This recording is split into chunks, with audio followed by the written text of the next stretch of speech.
అల్గా చెప్తున్నా కాంగ్రెస్ వాళ్ళు ఉన్నప్పుడు కరెంట్ ఉంటుంది, టీఆర్ఎస్ అయితే కరెంట్ లేదన్నారు.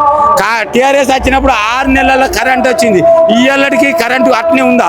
ఆయన ఉన్నప్పుడు కరెంట్ ఎట్టుంటుంది, వీడు కరెంట్ వెళ్ళబోద్ది. మళ్ళా రేవంత్ రెడ్డి వాళ్ళు అయ్యా చచ్చిపోతే నీళ్ళకే దండం పెట్టినా అని చెప్పిండు. ఇప్పుడు ఆ దండం పెట్టే పరిస్థితి ఎక్కడ ఉందా? ఒకటి మళ్ళీ గవర్నమెంట్ బీజేపీ వాళ్ళు కానీ కాంగ్రెస్ వాళ్ళు అని ఒకటి చెప్తుర్రే, ఏ ఊరికన్నావో శ్మశాన వాటికి ఉందా లేదా, ఆ ఊళ్ళో చెత్త తీసుకోవడానికి ట్రాక్టర్ ఉందా లేదా, ఆ ఊళ్ళో చెట్లకు నీళ్ళు పోసడానికి ట్యాంకర్ ఉందా లేదా. ఇన్ని రోజుల్లో నేను పుట్టినప్పటి నుంచి నాది 61 సంవత్సరం ఉంది.